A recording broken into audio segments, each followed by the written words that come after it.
Hello students, I am back with the next topic of the NCERT life process. Till now we have discussed the general idea about what is life process and how the different life process goes through the single cell organism or the multicellular organism. Single cellular organism में क्या है कि simple diffusion process होता है, क्योंकि body जो होती है एंटायर बॉडी सरफेस जो होती है वो इन्वायरमेंट के कांटेक्ट में होता है और उसके थ्रू जितनी भी लाइफ प्रोसेस है वो अकर होता है.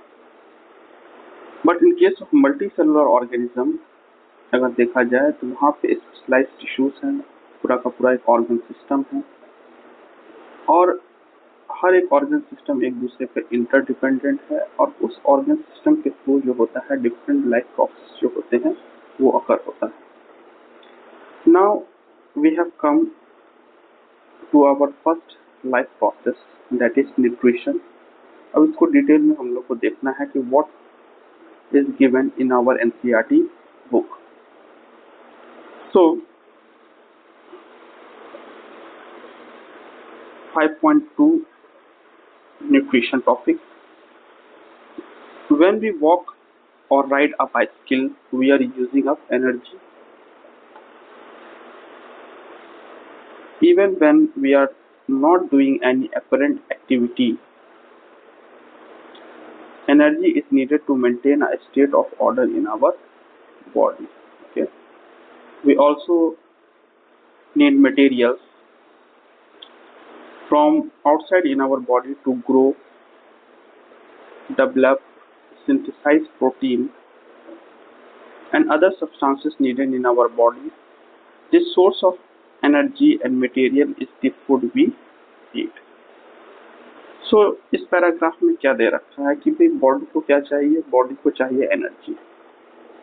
एनर्जी किस चीज के लिए चाहिए? For doing the activity. कोई भी एक्टिविटी करने के लिए हम लोग को क्या चाहिए? एनर्जी चाहिए. ओके. और ये एनर्जी हम लोग को कहाँ से मिल रहा है? वो एनर्जी हम लोग को मिल रहा है फूड से. कहाँ से मिल रहा है? फूड से. ओके. और इस फूड से क्या होता है? जब हम कंज्यूम करते हैं तो हमारी बॉडी क्या होती है? हमारी बॉडी ग्रो करती है. ओके. हमारी बॉडी का डेवलपमेंट होता है, ठीक है ना. डेवलपमेंटल स्ट्रक्चरल डेवलपमेंट होता है, मॉलिक्यूलर डेवलपमेंट भी होता है. ओके.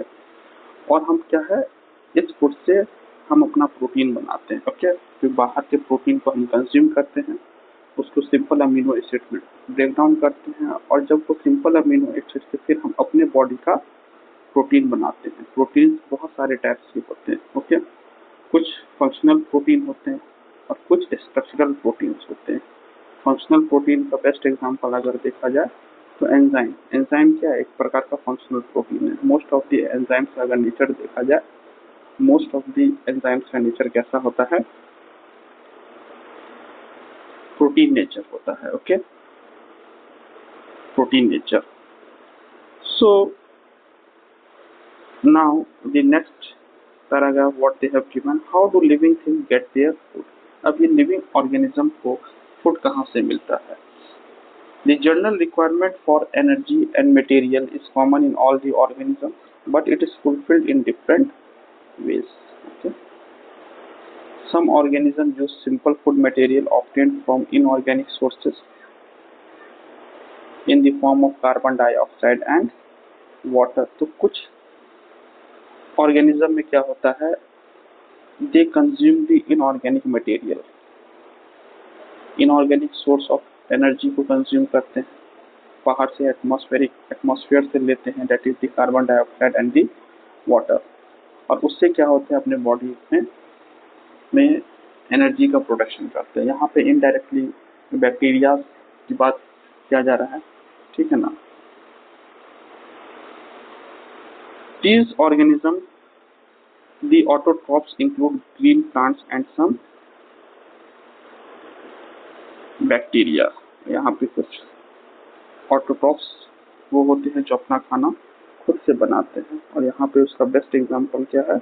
बेस्ट एग्जांपल है हमारा ग्रीन प्लांट्स और सम बैक्टीरिया, ये लाइन बहुत इंपॉर्टेंट है।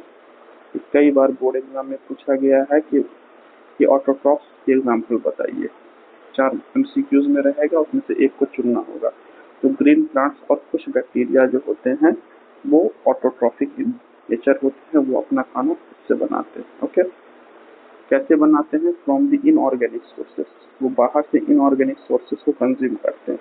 तो वो इनऑर्गेनिक सोर्सेस क्या होते हैं? वो इनऑर्गेनिक सोर्सेस होते हैं कार्बन डाइऑक्साइड और water. Okay, other organism utilize complex substances. These complex substances have to be broken down into similar ones, ones before they can be used for the upkeep and growth of the body. तो ये जो हम food को consume कर रहे हैं, ये food क्या है? एक कॉम्प्लेक्स सब्सटेंस है। कॉम्प्लेक्स सब्सटेंस का क्या मीन्स ये है कि फूड जो होता है उसमें क्या होता है? उसमें इट कैन बी प्रोटीन रख सकता है, ठीक है ना?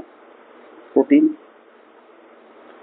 सो प्रोटीन क्या है? एक कॉम्प्लेक्स सब्सटेंस हो गया। ओके, प्रोटीन एक कॉम्प्लेक्स सब्सटेंस हो गया। इसके अलावा अगर देखा जाए कार्बोहाइड्रेट हो सकता है, कार्बोहाइड्रेट। ओके,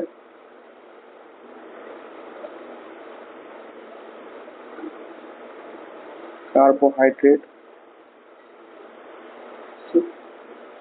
इसके अलावा अगर देखा जाए क्या हो सकता है? तो लिपिड्स हो सकता है, लिपिड्स। ओके,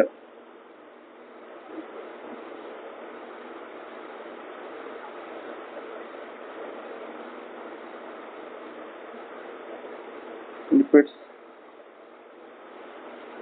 सो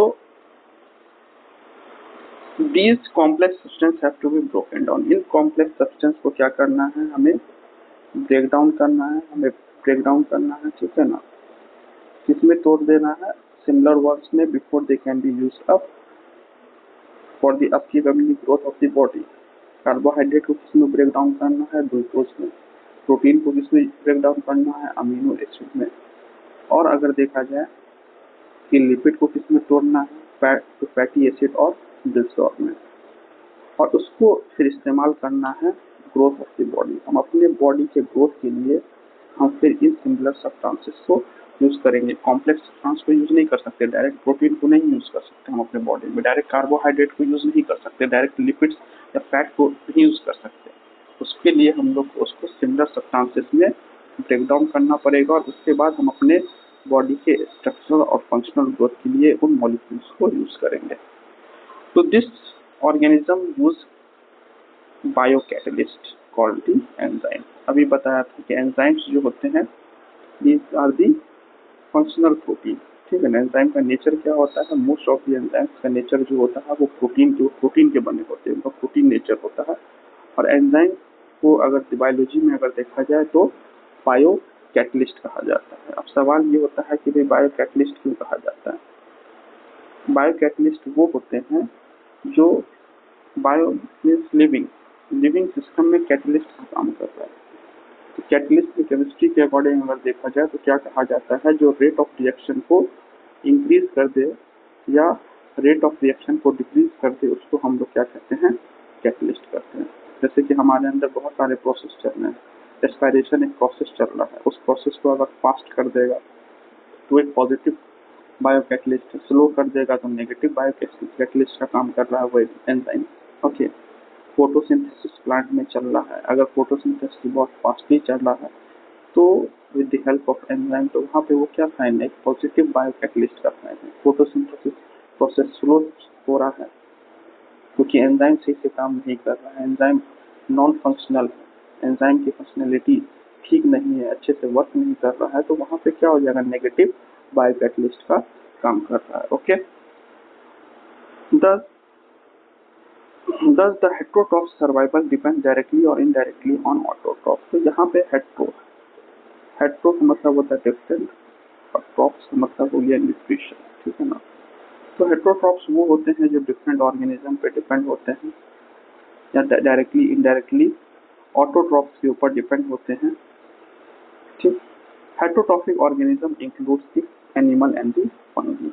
यहाँ पे ये सबसे इम्पोर्टेंट पॉइंट आ गया है जो आपसे सीबीएसई बोर्ड में पूछा जाता है कि भाई एग्जाम्पल बताओ हेटरोट्रॉफिक ऑर्गेनिज्म का। तो हेटरोट्रॉफिक ऑर्गेनिज्म का एग्जाम्पल क्या हो गया आपका, फंगी एंड दी एनिमल।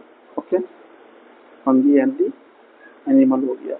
इसके अलावा अगर देखा जाए भी मैंने बताया था कि भाई पूछा जाता है कि भाई ऑटोट्रॉफ से एग्जाम्पल बताओ, ठीक है ना, एमसीक्यू में आएगा।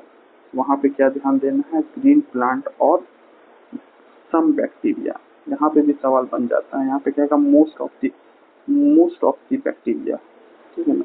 तो मोस्ट ऑफ द बैक्टीरिया नहीं होगा, सम ऑफ द बैक्टीरिया, और कुछ बैक्टीरिया जो होते हैं वो ऑटोट्रॉफिक इन नेचर होते हैं। ओके, तो इस पैराग्राफ से ये दो चार पॉइंट जो था ये इम्पोर्टेंट था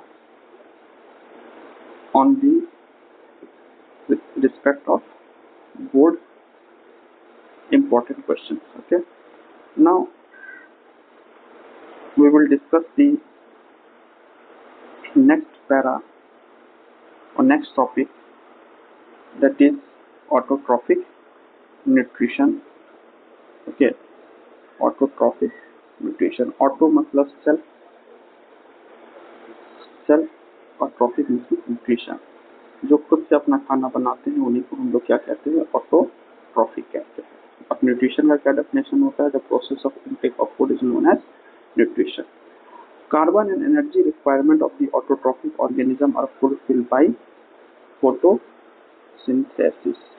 photosynthesis process को हम लोग पढ़े हैं, 6CO2 plus 12H2O फॉर्मेशन क्या होता है, C6H12O6 ग्लूकोज का फॉर्मेशन होता है। Okay, it is the process by which autotrophs take in substance from the outside and convert them into the stored form of energy. यहाँ पे स्टोर्ड फॉर्म ऑफ एनर्जी किस चीज की बात हो रही है, यहाँ पे बात हो रही है ग्लूकोज की। किस चीज की बात हो रही है, ग्लूकोज की। ओके, ग्लूकोज,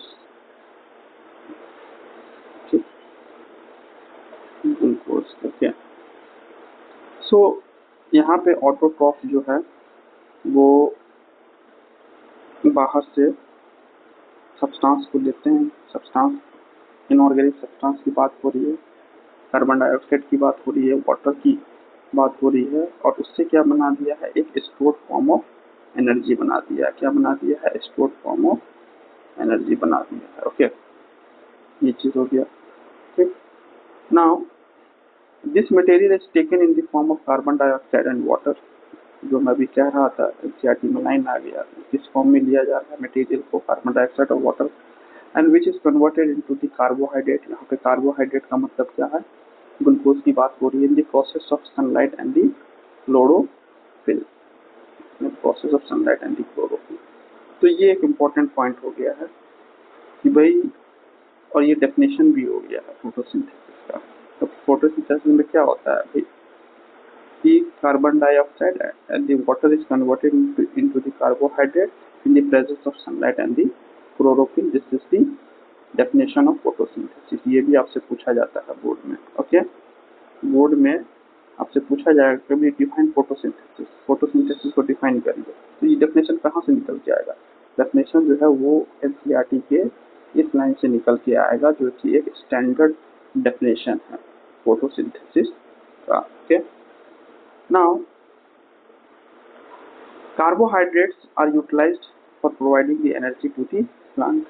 और carbohydrate that is the glucose, glucose से क्या हो रहा है, प्लांट को एनर्जी मिल रहा है, प्लांट को क्या मिल रहा है, एनर्जी मिल रहा है। We will study how this take place in the next section, और नेक्स्ट सेक्शन में हम लोग इसको डिटेल में पढ़ेंगे। The carbohydrate which are not used immediately are stored in the form of starch. तो प्लांट का स्टोर्ड मटेरियल क्या है, ये भी वीवीआई क्वेश्चन है, मोस्ट इंपॉर्टेंट क्वेश्चन, या आपसे एमसीक्यू में पूछा जाएगा, कंपटीशन में भी पूछा जाता है कि किसी भी प्लांट का स्टोर्ड मटेरियल क्या है।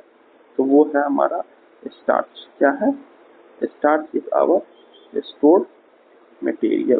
ओके, विच, और एनिमल का स्टोर्ड मटेरियल क्या है, एनिमल का स्टोर्ड मटेरियल है ग्लाइकोजन। ग्लाइकोजन को हम लोग अपने बॉडी में स्टोर करके रखते हैं। ओके, और जब बॉडी में ग्लूकोज नहीं होता है तो ग्लाइकोजन को कन्वर्ट करते हैं ग्लूकोज में और energy as a form of energy use करते हैं। ओके, नाउ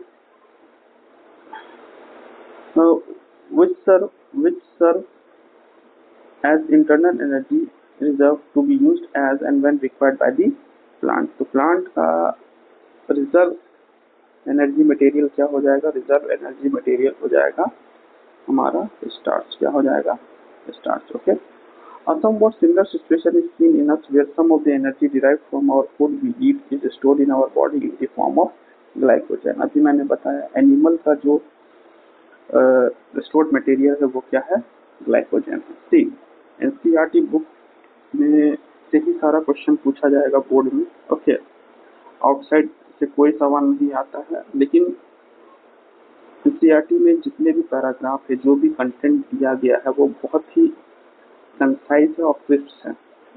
ठीक, उसको अच्छे से उसके कॉन्सेप्ट को समझना है, और जब अच्छे से कॉन्सेप्ट समझ में आ जाएगा एनसीईआरटी की लाइन का क्या अर्थ निकल रहा है, एनसीईआरटी लाइन बाय लाइन का क्या मीनिंग है, ठीक है ना, और उस पैराग्राफ में क्या इम्पोर्टेंट है, किस चीज़ को पढ़ना है, किस चीज़ को नहीं पढ़ना है, इस चीज़ को भी ध्यान देना है। पैराग्राफ में तो बहुत सारी चीज़ें हैं, लेकिन उससे हम लोग को उन सारी चीज़ों को छांट के निकालना है जो बोर्ड में बार बार पूछा जा रहा है, जहाँ से सवाल बन रहा है।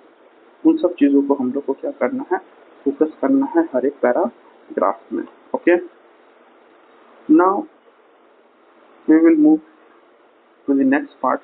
अब यहाँ पे फिर सबसे इम्पोर्टेंट आ जाता है, and that is the reaction of photosynthesis. ये रिएक्शन बिल्कुल घोट के पी जाना है, बिल्कुल रट जाना है इस रिएक्शन को। 6CO2 + 12H2O arrow chlorophyll sunlight 6C6H12O6 + 6O2 + 6H2O, जो एनसीईआरटी में दे रखा है फोटोसिंथेसिस प्रोसेस का इक्वेशन, केमिकल इक्वेशन। इसी इक्वेशन को वहाँ पे पुट डाउन करना है। ये कई बार पूछा गया है एमसीक्यू में। क्या होता है कई बार कि आपसे क्या करेगा, लेट मी टेल यू, कि वो यहाँ से क्लोरोफिल हटा देगा, ठीक है ना। कई बार क्या करेगा, एरो देगा और एरो देने के बाद क्या कर देगा, सनलाइट हटा देगा। 4 ऑप्शन बनाएगा और हर ऑप्शन में कुछ ना कुछ चेंजेस कर देगा। कई बार यहाँ पे क्या करेगा, 12 को हटा देगा। कई बार क्या होगा, यहाँ पे 6 को हटा देगा। 6 से जगह पे क्या कर देगा, 8 कर देगा। ओके, 6 की जगह पे 8 कर देगा, या मान के चलिए यहाँ पे 12 की जगह पे क्या कर देगा, 16 कर देगा। ओके, ध्यान दीजिए। और यहाँ पे ग्लूकोज के फॉर्मूले में कुछ ना कुछ चेंज कर देगा। यहाँ पे मान के चलिए कि यहाँ पे 6O2 है तो 6H2O को डिलीट कर देगा, यहाँ से हटा देगा इक्वेशन से। ओके, या कई बार क्या करेगा कि भाई ऑक्सीजन की वैल्यू को चेंज कर देगा, यहाँ पे कर देगा 8O2। तो पर्टिकुलरली हमें नंबर ऑफ मॉलिक्यूल्स को भी ध्यान देना है कि यहाँ पे कितने मॉलिक्यूल्स है। यहाँ पे है हमारा 6 मॉलिक्यूल्स। कितना है total, 6 molecules। okay, let me take the pen। यहाँ पे 6 molecules है। okay, यहाँ पे 6 molecules है। यहाँ पे कितना है, 12 molecules है। यहाँ पे कितना है, यहाँ पे भी 6 molecules है, यहाँ पे भी 6 molecules है। ओके, सो इस पूरे इक्वेशन को अपने माइंड में सेटअप कर लेना है। ठीक, नाउ लेट अस सी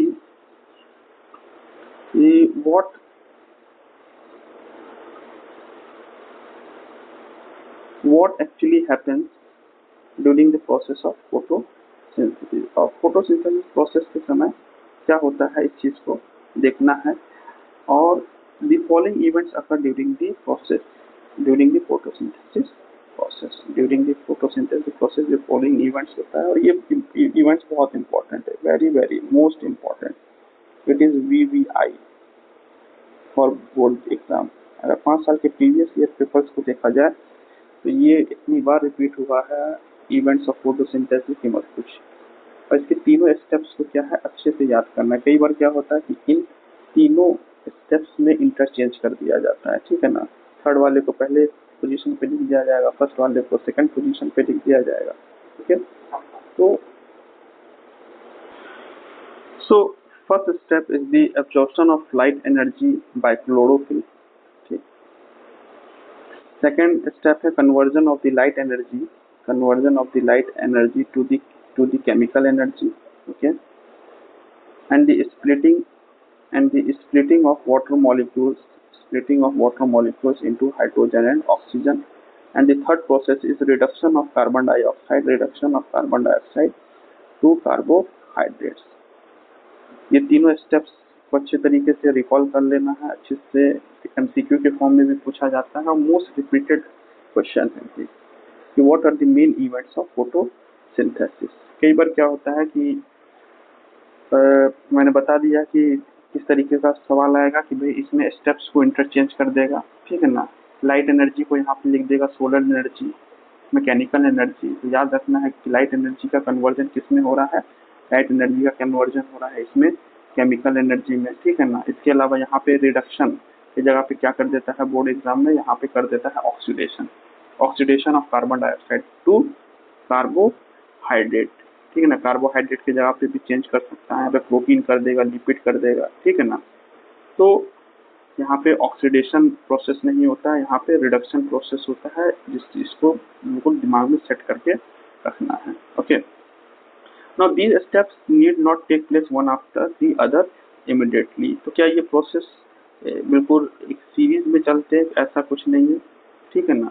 ऐसा ये डिपेंडेंट नहीं होता है कि भाई हमेशा एक दूसरे के बाद ही ये प्रोसेस होगा। फॉर एग्जाम्पल यहाँ पे दे रखा है कि डेजर्ट प्लांट में क्या होता है। डेजर्ट प्लांट में they take up the carbon dioxide at night, prepare an intermediate compound। क्या करते हैं भाई, अब सिंपल सी बात है कि डेजर्ट में ये नाइट में कार्बन डाइऑक्साइड को as a raw material intake करता है, ठीक। एक इंटरमीडिएट प्रोडक्ट बनाता है, that is the malic acid which is acted upon by the energy absorbed by the chlorophyll during the day। अब वो डे प्रोसेस में क्या होता है कि उसके ऊपर ऑक्सीजन जो होता है वो एक्ट करता है, ठीक है ना, एंड एनर्जी का प्रोडक्शन होता है। तो ये भी बहुत ज़्यादा इम्पोर्टेंट है, ये वीवीआई है, कई बार पूछा गया है बोर्ड एग्जाम में कि भाई कि ये क्या, ये सारे के सारे स्टेप्स जो होते हैं ये सीरीज में चलते हैं, नहीं सीरीज में नहीं चलते हैं, they are not in the same fashion में नीचे ऊपर नीचे हो सकता है, ठीक है ना। और दूसरी चीज ये है कि जैसे कि एक स्पेशल केस दिया गया है डेजर्ट के प्लांट में अगर देखा जाए तो नाइट में ये प्रोसेस स्टार्ट होता है। कार्बन डाइऑक्साइड का फिक्सेशन कब हो रहा है, रात में हो रहा है। और रात में क्या बनता है, यहाँ पे एक मैलिक एसिड का इंटरमीडिएट प्रोडक्ट का इस्तेमाल फॉर्मेशन होता है, और फिर इसके ऊपर जो है द एनर्जी ऑब्जर्प्शन होता है during the day. Let us see how each of the component of the above reaction are necessary for photosynthesis। Okay, if you clearly observe a cross section of the leaf under the microscope, you will notice that some cells contain green dots। These green dots are cell organelle called chloroplast which contain the chlorophyll। तो simple सी बात है, plant में एक pigment होता है, ठीक है ना, क्लोरोफिल, जो कि फोटोसिंथेसिस के लिए रिस्पॉन्सिबल होता है। और ये किस किस सेल ऑर्गेनेल में मिलेगा, क्लोरोप्लास्ट सेल ऑर्गेनेल में मिलेगा, ठीक है ना।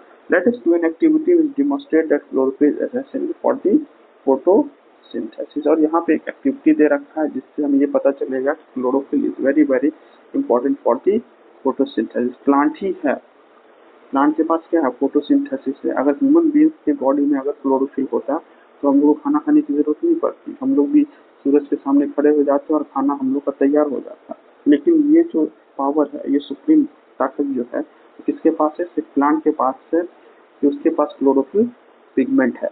अभी साइंटिस्ट लोग क्या कर रहे हैं, they are trying to make this pigment, और इस पिगमेंट को बनाने के बाद ह्यूमन स्किन में इम्प्लांट कर दिया जाएगा। और इम्प्लांट करने के बाद क्या होता है कि जब हम सूरज के सामने जाएंगे तो हमारा खाना खुद ब खुद बन जाएगा। Let's see in the future क्या होता है। लेकिन टिल नाउ कि प्लांट में सबसे खास बात क्या है कि उसके पास एक क्लोरोफिल पिगमेंट हो। ये क्लोरोफिल पिगमेंट कहाँ है, क्लोरोप्लास्ट सेल ऑर्गेनेल के अंदर में है, और ये फोटोसिंथेसिस के लिए रिस्पॉन्सिबल होता है और यहाँ से बोर्ड में डिफरेंट टाइप्स ऑफ क्वेश्चन को फ्रेम करके पूछा जाता है। अब यहाँ पे ये डायग्राम दे रखा है, cross section of a leaf. ये डायग्राम वीवीआई डायग्राम है। इस डायग्राम को अच्छे से ध्यान देना है। आपको ये डायग्राम दे दिया जाएगा, ठीक है ना, और इस डायग्राम में कहा जाएगा कि भाई आप लेबल करिए, ठीक है ना। ये एक क्रॉस सेक्शन है, पत्ते का क्रॉस सेक्शन है, ठीक है ना। उसमें यहाँ पे याद देखिए लोअर एपिडर्मिस है, ये गार्ड सेल है, ओके। यहाँ पे एयर स्पेस है, these are the chloroplast cell organelles, okay. ये अपर एपिडर्मिस है, इसके ऊपर एक वैक्सी क्यूटिकल की कवरिंग है, ठीक। तो इस स्ट्रक्चर को, इस डायग्राम को अच्छे से रिकॉल करना है, इसको प्रैक्टिस करना है, क्योंकि लेबल करने के लिए पूछा जाता है, ओके। डायग्राम आएगा लेबलिंग के लिए, कोई सा भी डायग्राम आपसे पूछा जाएगा। तो ये रिपीट भी हुआ है, ठीक। तो इस डायग्राम को अच्छे से प्रैक्टिस आउट कर लेना है, ठीक है ना। अब हमारे पास ये एक्टिविटी है, ठीक। इस एक्टिविटी को अभी हम लोग नहीं डिस्कस करेंगे, ओके। एक्टिविटी सीरीज हमारा अलग से चलेगा एनसीईआरटी का, जिसमें हम चैप्टर वाइज सारी एक्टिविटीज को डिस्कस करेंगे। ये भी एक्टिविटी जो है आपका इम्पोर्टेंट है। एक्टिविटी से भी बोर्ड में सवाल पूछा जाता है, एमसीक्यू में पूछा जाएगा, या 4 नंबर में आपका ये सवाल एक्टिविटी के फॉर्म में या क्वेश्चन के फॉर्म में पूछा जा सकता है कि भाई लीफ है, एक लीफ में क्या है, ये देखो। इस लीफ में देखा जाए तो यहाँ पे ये ग्रीन लीफ है, ये नॉन ग्रीन लीफ है। तो सिंपल सी बात है कि ग्रीन लीफ जो होता है वो उसके पास क्लोरोफिल होगा, तो वो फोटोसिंथेसिस करेगा, ठीक है ना। तो यहाँ पे आयोडीन टेस्ट वगैरह करके है इसको परफॉर्म किया गया है। तो we will discuss in later session of the NCERT life process chapter, okay. Now let us see what is given in the next paragraph. Now let us study how the plant obtain the carbon dioxide. अब ये plant को carbon dioxide कहाँ से ले रहा है। We had talked about the stomata. Stomata के बारे में हम लोगों ने डिस्कस किया है, ठीक है ना, okay. Which are the tiny pores? Stomata are the tiny pores present on the surface of the leaves. तो ये आपसे बोर्ड कई बार पूछता है कि भाई स्टोमाटा, डिफाइन स्टोमाटा। तो stomata are the tiny pores present on the surface of the leaves. Leaves के सरफेस पे ये प्रेजेंट होता है, लीव के सरफेस पे स्टोमाटा प्रेजेंट होता है। और इसी स्टोमाटा से प्लांट जो होता है कार्बन डाइऑक्साइड को इनटेक करता है। कार्बन डाइऑक्साइड को क्या करेगा, एटमॉस्फेयर में क्या है, कार्बन डाइऑक्साइड है, ओके। और इस कार्बन डाइऑक्साइड को लेगा, ठीक। Massive amount of gases exchange takes place in the leaves through this pores for the purpose of photosynthesis. But it is important to note that exchange of gas occurs across the surface of the stem, roots, leaves as well. तो यहाँ पे भी important सवाल करता है तो क्या stomata के थ्रू भी एक्सचेंज होता है। इसके अलावा और जो स्टोमाटा लीव्स में प्रेजेंट है उसी की तरफ लीव्स ही रिस्पॉन्सिबल है एक्सचेंज ऑफ गैसेस के लिए, ऐसा नहीं है। स्टेम में भी पोर होता है, ठीक है ना। कुछ केसेस में अगर देखा जाए रूट्स में भी पोर होते हैं, ठीक है ना। लीव्स में तो है ही स्टोमाटा, ठीक। तो स्टेम और रूट के थ्रू भी एक्सचेंज ऑफ गैस होता है। ये भी सवाल कई बार पूछा गया है, ठीक। Since large amount of water can also be lost through this stomata, और स्टोमाटा के थ्रू पानी का लॉस भी होता है। The plant closes this pores when it does not need carbon dioxide for photosynthesis. तो ये टाइनी पोर्स है, ओपनिंग है, इस ओपनिंग से ऑक्सीजन का इनटेक हो रहा है और कार्बन डाइऑक्साइड का इनटेक हो रहा है और ऑक्सीजन का लॉस हो रहा है या वाटर का लॉस हो रहा है, ठीक है ना। क्योंकि ट्रांसपायरेशन हो सकता है, ट्रांसपायरेशन से वाटर का लॉस हो सकता है। तो ये क्या हो, कई बार क्या होता है, ये पोर जो होता है जब फोटोसिंथेसिस नहीं हो रहा होता है तो ये क्लोज हो जाता है। The opening and closing of the pore is the function of the guard cell. तो यहाँ से ये पूछा आज इम्पोर्टेंट आ जाएगा कि भाई गार्ड सेल क्या होते हैं। Guard cell controls the monitor the opening and closing of the stomatal pore, okay. Diagram में यहाँ देखिए दे रखा है गार्ड सेल, ओके। ये स्टोमाटल पोर हो गया और ये क्या हो गया हमारा क्लोरोप्लास्ट ऑर्गेनेल हो गया, ठीक। द गार्ड सेल स्वेल, ये बहुत इंपॉर्टेंट है और कई बार बोर्ड में सवाल पूछा गया है भाई। इस लाइन को तो बिल्कुल अच्छे से रिकॉल कर लेना है, okay. The guard cell swell when the water flows into them. अगर पानी अंदर जाता है तो गार्ड सेल जो होता है वो खुल जाता है, causing the stomatal pore to open, और स्टोमाटा जो होता है वो खुल जाता है। Similarly the the pore closes if the guard cell shrink. इसमें रेगुलेशन पूछा गया कि भाई कि ये guard cell opening and closing of stomata को कैसे कंट्रोल करता है। तो वहां पे बताना है कि भाई पानी जब अंदर की तरफ जाता है तो क्या हो जाता है कि स्टोमाटल पोर जो होते हैं वो ओपन हो जाते हैं, जो गार्ड सेल जो होते हैं वो स्वेल हो जाते हैं, फूल जाते हैं। और जब पानी बाहर की तरफ जाता है तो गार्ड सेल सिकुड़ जाते हैं, और जिसके कारण क्या होता है, पोर जो होता है वो बंद हो जाता है। पोर जो है, ये जो पोर देखिए क्लोज हो गया, यहाँ पे गार्ड सेल श्रिंक कर गया है, और यहाँ पे गार्ड सेल जो है वो स्वेल कर गया है, क्योंकि वाटर का इनफ्लो हुआ है। यहाँ पे वाटर जो होता है ये आउटसाइड चला गया है। ओके, तो यहाँ पे ये इम्पोर्टेंट क्वेश्चन से इस पैराग्राफ से ये पूछा जाएगा, क्या क्या पूछा जाएगा, इस चीज को समझना है। इस पैराग्राफ से प्रोबेबल क्वेश्चंस क्या है, इंपॉर्टेंट क्वेश्चंस क्या है। ओके, कि भाई स्टोमाटा क्या होते हैं, पहला क्वेश्चन तो ये, इसको बता देना है।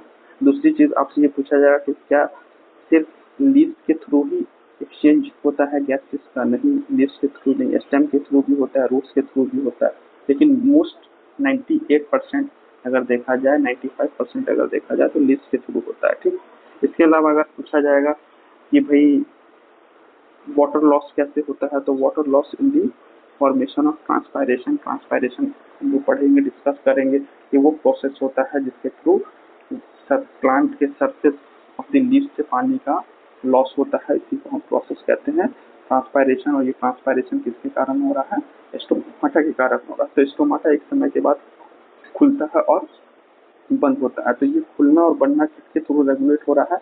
गार्ड सेल के थ्रू हो रहा है। ये पूछा जाता है कि भाई गार्ड सेल क्या होते हैं और ये कैसे रेगुलेट करता है, इसका रेगुलेशन पूछता है बोर्ड। तो इसको याद कर लेना है कि भाई वाटर का इनफ्लोज होता है तो गार्ड सेल जो होते हैं वो स्वेल कर जाते हैं, पोर खुल जाता है, और वाटर का लॉस होता है तो गार्ड सेल श्रिंक हो जाते हैं और पोर जो होता है वो बंद हो जाता है। और इसके अलावा जो मोस्ट इम्पोर्टेंट है वो है ये डायग्राम। इस डायग्राम को एनसीईआरटी के उसने स्टोमाटा के डायग्राम को बोर्ड ने कई बार पूछा है कि भाई draw the structure of the stomata, draw the diagram of the stomata, open and close stomata का डायग्राम बनाइए, उसको लेवल करिए, लेवल डाउन करिए।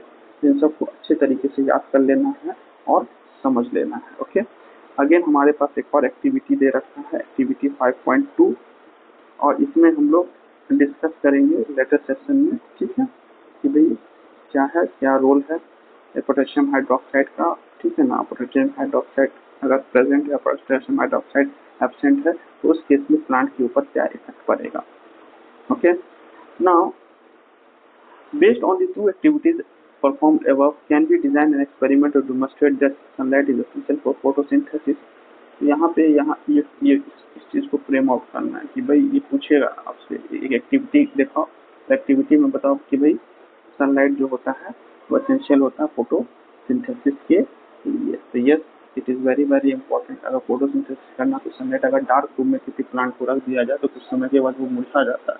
तो सिंपल सी बात है कि उसमें फोटोसिंथेसिस नहीं हुआ। Okay, so far we have talked about how autotrophs meet their energy requirement. Autotrophs अपनी एनर्जी की रिक्वायरमेंट कैसे करता है, कैसे करेगा कि बाहर से कार्बन डाइऑक्साइड और वाटर को ले लेगा, ठीक है ना, और ग्लूकोज का फॉर्मेशन करेगा, ठीक, by the process of photosynthesis, but they also need other raw material for building their body। तो जरूरी कार्बोहाइड्रेट के अलावा भी और चीज भी चाहिए अपने बॉडी को ग्रो करने के लिए, ठीक है ना, तो वो कहाँ से मिलेगा? ठीक, water used in plant is taken up from by the soil. तो ये पानी कहाँ से मिल रहा है भाई? इसको कार्बन डाइऑक्साइड जो रॉ मटेरियल है ये इसको तो एटमॉस्फेयर से मिल गया, ठीक है ना।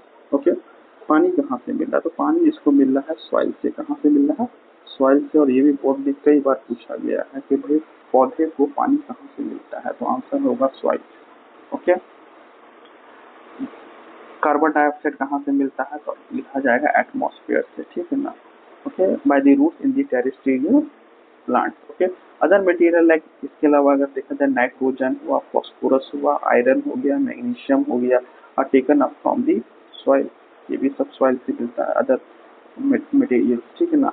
Nitrogen is essential element, nitrogen बहुत ही एसेंशियल एलिमेंट है use in the synthesis of protein and the other compound. क्योंकि अमीनो एसिड में देखा जाए तो अमीनो एसिड का जब स्ट्रक्चर आप लोग पढ़िएगा तो उसमें उसके स्ट्रक्चर में क्या होता है, नाइट्रोजन होता है। तो नाइट्रोजन जो है वो प्रोटीन के फॉर्मेशन में हेल्प करता है। तो नाइट्रोजन एक बहुत ही इम्पोर्टेंट एलिमेंट है, ठीक है ना। और ये एलिमेंट कहाँ से मिला है? ये एलिमेंट हम लोग को मिला है मिट्टी से। ओके, तो यहाँ से भी सवाल बनता है कि भाई सिर्फ कि प्लांट को सिर्फ क्या कार्बन डाइऑक्साइड और वाटर ही चाहिए ग्रोथ के लिए, डेवलपमेंट के लिए? नहीं, ऐसा नहीं है। प्लांट को अदर चीज भी चाहिए, जैसे कि नाइट्रोजन, फास्फोरस, आयरन, मैग्नीशियम। ये भी आपसे पूछा जा सकता है कि भाई कि सॉइल से वाटर के अलावा और क्या क्या मटेरियल प्लांट लेता है। तो आप यहाँ पे मेंशन करना पड़ेगा इन सारे एलिमेंट को जो एनसीईआरटी बुक में दे रखा है, ठीक। ओके, फिर नाइट्रोजन का क्या इस्तेमाल है, तो आपको बताना होगा। नाइट्रोजन का इस्तेमाल जो होता है वो प्रोटीन फॉर्मेशन में होता है। Okay, now this This is taken up in the form of inorganic nitrates and the nitrites. तो नाइट्रेट और नाइट्राइट्स के फॉर्म में, नाइट्रेट का फॉर्मूला हो गया NO3, okay, NO3, okay. Nitrites का फॉर्मूला हो गया NO2, ओके। तो ये जो है नाइट्रोजन, क्या डायरेक्टली नाइट्रोजन को ले लिया जा रहा है? नहीं, प्लांट जो होता है वो कभी भी डायरेक्टली नाइट्रोजन को नहीं लेता है। प्लांट नाइट्रोजन को हमेशा नाइट्राइट्स नाइट्राइट्स या नाइट्रेट के फॉर्म में कंज्यूम करता है। ओके, और it is taken up as the organic compound one which have been prepared by bacteria from the atmospheric nitrogen, या किसी ऑर्गेनिक कंपाउंड के फॉर्म में उसे लिया जाता है जो किसी बैक्टीरिया ने बनाया है। ऑर्गेनिक कंपाउंड यहाँ पे क्या बात हो रही है? ऑर्गेनिक कंपाउंड गोबर हो गया, ठीक है ना। और गोबर में क्या हो गया? गोबर में अगर देखा जाए तो मीथेन हो सकता है, ठीक है ना। मीथेन गैस होता है, मोस्ट मेजर कंपोनेंट हो गया। या इसके अलावा भी अगर देखा जाए तो नाइट्रेट या नाइट्रेट्स का कोई कंपाउंड होगा। तो वहाँ पे ऑर्गेनिक कंपाउंड के थ्रू जो बैक्टीरिया ने, एनारोबिक बैक्टीरिया ने बनाया है, उसके थ्रू उसके प्लांट के बॉडी में नाइट्रोजन चला जाता है। तो यहाँ पे सबसे इम्पोर्टेंट चीज ये ध्यान देना है कि प्लांट जो है वो डायरेक्टली नाइट्रोजन को नहीं लेता है। प्लांट को अगर नाइट्रोजन चाहिए ग्रोथ के लिए, ठीक है ना, या अपने बॉडी में प्रोटीन बनाने के लिए, तो वो नाइट्रेट या नाइट्राइट्स के फॉर्म में कंज्यूम करेगा, अपने बॉडी में इनटेक अपटेक करेगा, और उसके बाद वो फर्दर प्रोसेस करेगा। फर्दर प्रोसेस से डिफरेंट मेटाबॉलिज्म में नाइट्रोजन का इस्तेमाल करेगा। ओके, नाउ सो यहाँ से भी आपका इम्पोर्टेंट क्वेश्चन बन जाएगा नाइट्रोजन के ऊपर, जो आपको याद करके रखना है स्टूडेंट्स कि भाई नाइट्रोजन का क्या रोल है प्रोटीन सिंथेसिस में, कहाँ से मिल रहा है, किस फॉर्म में मिल रहा है, नाइट्रेट के फॉर्म में मिल रहा है। इसके अलावा बैक्टीरिया के द्वारा बनाया गया ऑर्गेनिक कंपाउंड के थ्रू भी प्लांट्स को नाइट्रोजन मिल रहा है। Now we will discuss the next topic, that is the heterotrophic nutrition. Okay, each hetero मतलब डिफरेंट होता है, पहले ऑटो का मतलब होता है सेल्फ, हेट्रो का मतलब होता है डिफरेंट। जब डिफरेंट ऑर्गेनिज्म या किसी डिफरेंट मीडियम पे कोई ऑर्गेनिज्म डिपेंड हो न्यूट्रिशन के लिए, तो उसे क्या कहते हैं? हेट्रोट्रॉफिक न्यूट्रिशन कहते हैं। Each organism is adapted to its environment, the form of nutrition differ depending on the type and the availability of food material as well as how it is operated by the organism. For example, whether the food source is stationary such as grass or mobile such as deer, ठीक है ना, घास कभी चलता नहीं है, और हिरन जो होता है वो कैसा होता है? मोबाइल होता है, एक जगह रुकता नहीं है। Would allow for differences in how the food is accessed and what is the nutritive apparatus used by a cow and a lion. तो यहाँ पे बस इसमें इस पैराग्राफ में यहाँ तक इतना ही दे रखा है कि भाई कुछ ऑर्गेनिज्म जो होते हैं वो खुद तो खाना बनाते नहीं है, वो डिफरेंट ऑर्गेनिज्म पे डिपेंड करते हैं। तो उनका जो फूड का जो सोर्स है कभी कभार क्या होता है वो स्टेशनरी होता है घास के फॉर्म में, और कुछ क्या होता है मोबाइल होता है डियर के फॉर्म में, ठीक है ना। तो उसको एक्सेस करना पड़ता है उस खाने को, ठीक। जैसे गाय जो है बहुत आसानी से चारा चल लेती है, उसको आसानी से घास मिल जाता है। लाइन को क्या करना पड़ता है? मेहनत करना पड़ता है, डियर के पीछे भागना पड़ता है, उसको अटैक करके मारना पड़ता है, तब उसको वो खाना मिलता है। There is a range of strategy by which the food is taken, और बहुत सारे डिफरेंट स्ट्रेटेजी ऑर्गेनिज्म इस्तेमाल करता है फूड को अपने अंदर लेने के लिए। Use by some organism break down the food material outside the body and then observe it, और कुछ ऐसे ऑर्गेनिज्म भी नेचर में मिलते हैं जो फूड मटेरियल को बाहर में ही तोड़ देते हैं सिंपल कंपोनेंट्स में, उसके बाद क्या करते हैं? उसे कंज्यूम करते हैं, जैसे कि फंगी हमारा फंगी का एग्जांपल क्या है, फंगी का एक मेंबर है ब्रेड माउस हो गया, ईस्ट हो गया, मशरूम्स हो गया। यहाँ पे बोर्ड का एग्जाम आता है, तो बोर्ड के एग्जाम में पूछा जाता है, यहाँ पे मोस्ट इंपॉर्टेंट हो गया, ठीक है ना, कि भाई पहला तो ये हो गया कि भाई फंगी जो होते हैं वो हेट्रोट्रॉफ्स होते हैं, पहला सवाल तो ये। फिर दूसरा सवाल जहाँ से ये पूछा जाएगा कि भाई फंगी का एग्जाम्पल बताओ, फंगी के एग्जाम्पल अगर देखा जाए एमसीक्यू में, तो ब्रेड मॉल्स, ईस्ट और मशरूम्स जो होते हैं वो फंगी के एग्जाम्पल होते हैं। और ये क्या करते हैं, ये यहाँ पे क्या करते हैं, खाने को पहले ही सिंपल कंपोनेंट्स में तोड़ देते हैं और उसके बाद उसे क्या करते हैं, कंज्यूम करते हैं या अपने बॉडी में अपटेक करते हैं। Okay, now others take in whole material, कुछ ऐसे ऑर्गेनिज्म होते हैं जो पूरे के पूरे ऑर्गेनिज्म को कंज्यूम करते हैं, break down inside their bodies, what we taken in and broken down depends on the body design and the functioning. तो ये जो है हर ऑर्गेनिज्म के बॉडी डिजाइन और फंक्शनिंग के ऊपर डिपेंड करता है।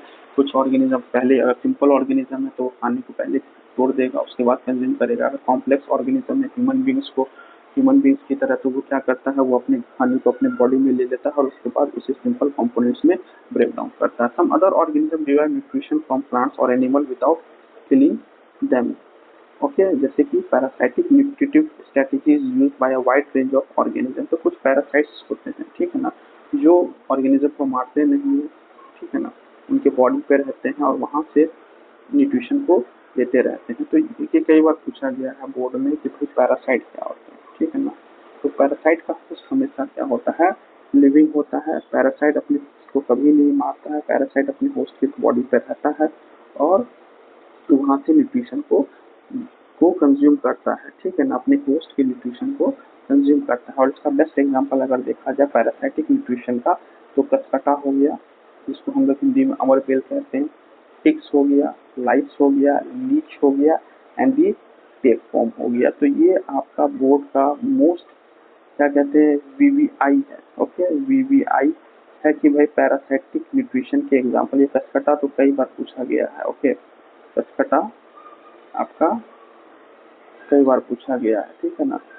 टिक पूछा गया है, लाइट्स पूछा गया है, लीच पूछा गया है, टेप फॉर्म पूछा गया है कि ये क्या है, इनका type of pattern of nutrition क्या है। तो पैरासाइटिक न्यूट्रिशन है, ठीक है ना। Okay, so till now we have discussed about what is autotrophic nutrition, what is heterotrophic nutrition. Now in the next topic, what is this given, the how do organism obtain their nutrition। कोई भी organism है वो कैसे nutrition, वो कैसे खाता है, process, किस प्रोसेस के थ्रू खाने को अपने बॉडी में टेक करता है। since the since the food and the way it is obtained differ, the digestive system is different in various organisms। single-celled organism, the food may be taken up by the entire surface। ये हमने previous lecture में discuss किया है कि single cell organism जो होता है वो उसकी बॉडी इन्वायरमेंट के से बिल्कुल इंटरमिंगल्ड होता है। तो इन्वायरमेंट से उसकी एंटायर सरफेस, उसकी बॉडी जो होती है उसी के थ्रू क्या है कि वो चीज़ों को कंज्यूम करता है और थ्रो आउट करता है, ठीक है। But as the complexity of the organism increase, different parts become specialised to perform the different function. For example अगर देखा जाए अमीबा, यहाँ से आपका बोर्ड का सवाल आएगा, takes in food for using the temporary finger-like extension of the cell surface which fuses over the food particle forming a food vacuole। तो यहाँ पे क्या होता है कि भाई अमीबा जो है, ओके, कि कैसे खाना लेता है। तो अमीबा जो है एक फॉल्स शीट बनाता है जिसको हम लोग सूडोपोडिया कहते हैं, और इस सूडोपोडिया में फूड पार्टिकल को एनगल्फ करता है, और ये फूड पार्टिकल जब एनगल्फ हो जाता है तो क्या बन जाता है, एक फूड वैक्यूल बन जाता है। फूड वैक्यूल पे लाइसोसोम्स एक्ट करते हैं और उसे सिंपलर कंपोनेंट्स में तोड़ देते हैं, और उसके बाद वो खाना जो होता है पूरे सेल में क्या हो जाता है, डिफ्यूज हो जाता है। Okay, inside the food vacuole a complex substances are broken down into similar ones and then diffuses into the cytoplasm। The remaining undigested material is moved to the surface of the cell and thrown out, ठीक है ना। और जो undigested material है वो क्या होता है, वो सेल सरफेस के थ्रू, यहाँ पे सेल सरफेस यहाँ पे टूटेगा और टूटने के बाद वो क्या हो जाता है, वो बाहर आ जाता है अनडाइजेस्टेड मटेरियल। पैरामीशियम के केस में अगर देखा जाए, विच इज ऑल्सो एक यूनिसेलुलर ऑर्गेनिज्म, ओके, एक सेल का ऑर्गेनिज्म है। अमीबा भी क्या है, एक सेल का ऑर्गेनिज्म, एक यूनिसेलुलर ऑर्गेनिज्म है। The cell has a definite shape and the food is taken at a specific spot. Okay, तो उसका एक डेफिनेट शेप होता है पैरामीशियम का, ठीक है ना, इस तरीके का एक स्ट्रक्चर होता है पैरामीशियम का, ठीक। और वो क्या करता है, उसके पास क्या होता है, एक ओरल ओरल ग्रुप होगा, यहाँ पे क्या होगा, एक ओरल ग्रुप, जिसके जिसके थ्रू वो खाना लेता है। ओके, अपने माउथ में, अभी माउथ तो होगा नहीं, ठीक है ना, क्योंकि सिंपल ऑर्गेनिज्म है, एडवांस ऑर्गेनिज्म तो है नहीं। उसके पास एक ओरल ग्रुप होता है और इस ओरल ग्रुप के थ्रू वो क्या करता है, खाना को अपटेक करता है। और ये जब खाना अंदर जाता है तो यहाँ पे क्या बना लेता है, फूड वैक्यूल बन जाएगा। फूड वैक्यूल के अंदर खाना है, लाइसोसोम्स एक्ट करेगा और खाने को सिंपल कंपोनेंट्स में तोड़ देगा और फिर उसके बाद ये पूरे बॉडी में डिफ्यूज हो जाएगा। Food is move through this spot by the movement of सीलिया, ठीक है ना। पैरामीशियम के पूरे बॉडी पे क्या होता है, पूरे बॉडी पे क्या होता है, सीलिया, और यही सीलिया हेल्प करता है खाने को एंगल्फ करने में, खाने को अपटेक करने में, which cover the entire surface of the cell. Okay, तो यहाँ पे इस पैराग्राफ से क्या क्या क्वेश्चन बनेगा, क्वेश्चन ये बनेगा कि भाई अमीबा कैसे खाना खाता है, the process of nutrition in amoeba, the process of nutrition in paramecium.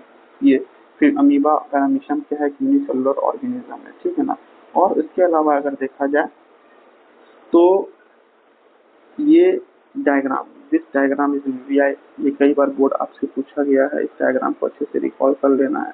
और इस डायग्राम में बताया गया है कि भाई ये स्ट्रक्चर है अमीबा का, इसके अंदर न्यूक्लियस है, ठीक है ना, इसके अंदर सीटोपोडिया है, फूड वैक्यूल का फॉर्मेशन हो रहा है, फूड पार्टिकल है। ओके, इसको लेबल करने के लिए आएगा और इसमें लेबल करके इसको बता के इसको एक्सप्लेनेशन करना है कि भाई पहले इंजेक्शन होता है, इंजेक्शन के बाद डाइजेशन होता है, डाइजेशन के बाद एब्जॉर्प्शन होता है, एब्जॉर्प्शन के बाद एसिमिलेशन होता है, एसिमिलेशन के बाद क्या होता है, एक्सक्रीशन होता है। ये 5 स्टेप्स होते हैं। ओके, अमीबा में न्यूट्रिशन के 5 स्टेप्स है, फिर से मैं रिपीट कर रहा हूँ। पहला स्टेप होता है इंजेक्शन, खाने को इंजेस्ट करेगा, फिर एब्जॉर्प्शन, खाने को ऑब्जर्व करेगा, ऑब्जर्व करने के बाद एक्सिमिलेशन होता है, खाना जो होता है वो जो एनर्जी के फॉर्म में बॉडी यूज करेगा, और जो खाना नहीं यूज करेगा उसे स्टोर करके रख लेगा। एसिमिलेशन के बाद क्या हो जाएगा, आपका एक्सक्रीशन हो जाएगा, ठीक है ना। एक्सक्रीशन से क्या हो जाएगा, सारा वेस्ट बॉडी के, या इजेशन हो जाएगा, एक्सक्रीशन तो नहीं होगा, इजेशन होगा। इजेशन के थ्रू बॉडी वेस्ट जो बचा खुचा खाना है वो शरीर के बाहर चला जाएगा। ओके, तो एब्जॉर्प्शन, एब्जॉर्प्शन, इंजेक्शन, इंजेक्शन के बाद एब्जॉर्प्शन, एब्जॉर्प्शन के बाद डाइजेशन, डाइजेशन के बाद एसिमिलेशन, और एसिमिलेशन के बाद इजेशन। ओके, 5 स्टेप, ठीक है। तो अब देखा जाए तो नेक्स्ट पैरा टॉपिक जो है वो नेक्स्ट टॉपिक है, that is the nutrition in human being. तो न्यूट्रिशन इन ह्यूमन बीइंग को हम लोग डिटेल में नेक्स्ट लेक्चर में कवर करेंगे। ओके, अगर आपको मेरा एक्सप्लेनेशन अच्छा लगा हो और ये वीडियो अगर इंफॉर्मेटिव लगा हो फॉर योर बोर्ड एस्पेक्ट, तो do like, share and subscribe my channel. इसको ज़्यादा से ज़्यादा शेयर करिए, ठीक है ना, और कीप मोटिवेटिंग मी, ठीक है ना। ये मैं इससे और अच्छे से अच्छे वीडियो आपके लिए बनाऊँ, ठीक है ना, और जो नॉलेज है उस नॉलेज को आप तक शेयर करूँ ताकि आप लोग की कॉन्सेप्ट क्लैरिटी हो, ठीक, और आप अच्छे नंबर बोर्ड के एग्जाम में गेट कर सकें, ठीक है। Thank you for watching my video.